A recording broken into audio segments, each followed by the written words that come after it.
BRS పాలనలో సుంకిశాల ప్రాజెక్టుకు foundation వేశారన్నారు Congress నేతలు. నాసిరకంగా ప్రాజెక్టులు కట్టడంతో రాష్ట్రానికి తీవ్ర నష్టం జరుగుతోందన్నారు.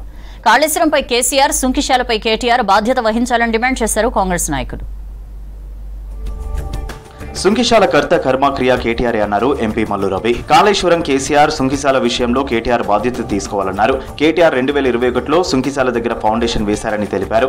కమిషన్ల కోసం ప్రాజెక్టు వ్యయం పెంచారని విమర్శించారు. నాసిరకంగా ప్రాజెక్టులు కట్టడం వల్ల రాష్ట్రానికి నష్టం జరిగిందన్నారు కాంగ్రెస్ ఎంపీలు.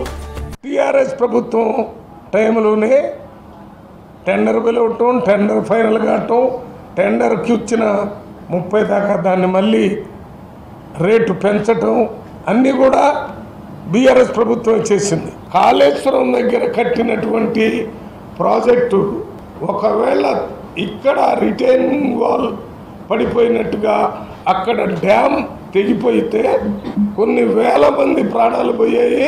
10 సంవత్సరాలు వాళ్ళు చేసిన అక్రమాలే తప్ప ఇంకేమి లేదు. ఎందుకంటే ఇవాళ గౌరవనీయుల ముఖ్యమంత్రి రేవంత్ రెడ్డి గారి మీద నింద పోసుడే తప్ప వాళ్ళు చేసింది ఏమి లేదు. ప్రజల ఆలోచనలకు అనుగుణంగా ప్రజాప్రభుత్వం పనిచేస్తుందన్నారు విపాది శ్రీనివాస్. రాజన్న సిరిసిల్ల జిల్లా వేములవాడలో అభివృద్ధి పనులకు భూమి పూజ చేశారు. గుడి చెరువు మూలబాగులో మురుగునీరు కలవకుండా దశలవారీగా తగిన చర్యలు చేపడతామన్నారు. 3 కోట్ల వ్యయం పనులకు భూమి పూజ చేశామన్నారు. తర్వాత ఇటీవల నిర్మించిన మున్సిపల్ పార్కును ప్రారంభించారు ఆది శ్రీనివాస్.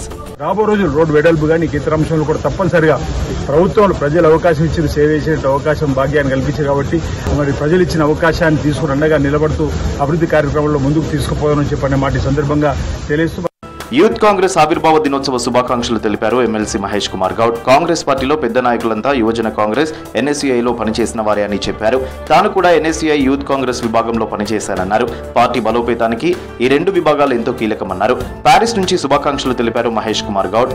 ఎన్ఎస్ఐ యువజన కాంగ్రెస్ లో పుట్టి పెరిగినటువంటి మొక్కలం ఇలా కాంగ్రెస్ పార్టీ రాష్ట్రంలో అధికారం రావడానికి ఎన్ఎస్ఐ యువజన కాంగ్రెస్ పాత్ర మరవలేనిది. ఇవాళ ఆవిర్భావ దినోత్సవం జరుపుకుంటున్నటువంటి యువజన కాంగ్రెస్ క్యాడర్ అందరికీ కూడా ఆవిర్భావ దినోత్సవ శుభాకాంక్షలు. క్విట్ ఇండియా ఉద్యమ వ్యతిరేకులు ఇవాళ దేశాన్ని పాలిస్తున్నారని ఫైర్ అయ్యారు PCC working president Jaggareddy. British పాలకుల తరహాల్లోనే కులమత వర్గాల మధ్య బీజేపీ చిచ్చుపెడుతోందన్నారు. ప్రజలంతా సోదరభావంతో కలిసి ఉండాలని రాహుల్ గాంధీ జోడో యాత్రలో చెప్పారని అన్నారు. క్విట్ ఇండియా దినోత్సవం సందర్భంగా హైదరాబాద్ గాంధీ భవన్ లో పార్టీ జెండా ఎగురవేశారు జగ్గారెడ్డి. యువతకు మరి ఇప్పుడున్న ప్రజలకు అందరికీ తెలిసే విధంగా వారి యొక్క జోడో యాత్ర కొనసాగుతూ చేయడం జరిగింది. పోరాటం చేయడమే కాంగ్రెస్ పార్టీ మరి రాహుల్ గాంధీ గారు వారి యొక్క ప్రయత్నం. పేదల్ని ఆర్థికంగా ఆదుకోవడానికి కళ్యాణ లక్ష్మి, షాదీ ముబారక్ పథకాలను ప్రభుత్వం అమలు చేస్తుందన్నారు చెన్నూరు ఎమ్మెల్యే వివేక్ వెంకటస్వామి. కాంగ్రెస్ ప్రభుత్వం 1,00,000 రైతు రుణమాఫీ చేసిందన్నారు.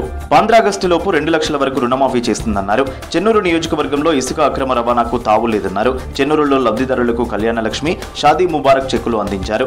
జైపూర్ మండలంలోని కుందారం గ్రామంలో పర్యటించారు వివేక్. 1,56 లక్షల నిధులతో కొత్తగా నిర్మించిన ఆరోగ్య కేంద్ర భవనాన్ని ప్రారంభించారు. హాస్పిటల్ ఆవరణలో వన మహోత్సవంలో పాల్గొని మొక్కలు నాటారు వివేక్ వెంకటస్వామి. విద్యలో, వైద్యంలో ఖర్చులైనప్పటికీ కూడా రాష్ట్ర ప్రభుత్వం ఆదుకోవాలని చెప్పి నిర్ణయం చేయడం జరిగింది. ఈ ప్రజాపాలన ఏదైతే ఉందో ఈ ప్రజాపాలనలో అందరికీ ఒక స్వేచ్ఛ వచ్చింది. ఆ స్వేచ్ఛను సరిగా వాడుకోవాలని కూడా నా విజ్ఞప్తి. బాబా బామర్దులు కేటీఆర్, హరీష్ రావు కాంగ్రెస్ పై బోగస్ ప్రచారం చేయడం మానుకోవాలన్నారు పీసీసీ మీడియా కమిటీ చైర్మన్ సామ రామ్మోహన్ రెడ్డి. భువి బయోకెమికల్ తో ఎంఓయూ చేసుకోవడం వల్ల 1,200 కోట్ల పెట్టుబడులు, 2,000 ఉద్యోగాలు వస్తాయని నమ్మించి మోసం చేశారన్నారు. హైదరాబాద్ కు వచ్చే మంజీరా, కృష్ణా వాటర్ కాంగ్రెస్ హయాంలో తెచ్చిందే అన్నారు. మెడికల్ సీట్ల విషయంలో ప్రజలను తప్పుదోవ పట్టిస్తున్నారని మండిపడ్డారు సామ రామ్మోహన్ రెడ్డి. మేము ఏది చెప్పినా ప్రజలు నమ్మేస్తారు, ప్రజలకు మెదడేదో మోకాలలో ఉండనేటటువంటి భావనలో వీళ్ళు ఉన్నట్టున్నారు. కానీ వారి తలలో ఉండాల్సినటువంటి మెదడు అరికాల్లోకి ఎప్పుడో పోయింది. అందుకని ప్రతిపక్షంలో కూర్చోబెట్టరు. అయినా నైజం మారలేదు అనేటటువంటిది ప్రజలు చూసి నవ్వుకుంటా ఉన్నారు. యూత్ కాంగ్రెస్ ఆవిర్భావ దినోత్సవం సందర్భంగా పార్టీ శ్రేణులకు శుభాకాంక్షలు తెలిపారు యూత్ కాంగ్రెస్ అధ్యక్షుడు శివసేనారెడ్డి. రేపటి నుంచి సెప్టెంబర్ 9 వరకు నెల రోజుల పాటు జెండా పండుగ నిర్వహించాలని పిలుపునిచ్చారు. అన్ని మండల కేంద్రాలలో వేడుకలు చేయాలన్నారు. యూత్ కాంగ్రెస్ నాయకులు, కార్యకర్తలు పెద్ద ఎత్తున పాల్గొని జెండా పండుగ కార్యక్రమాన్ని విజయవంతం చేయాలని కోరారు.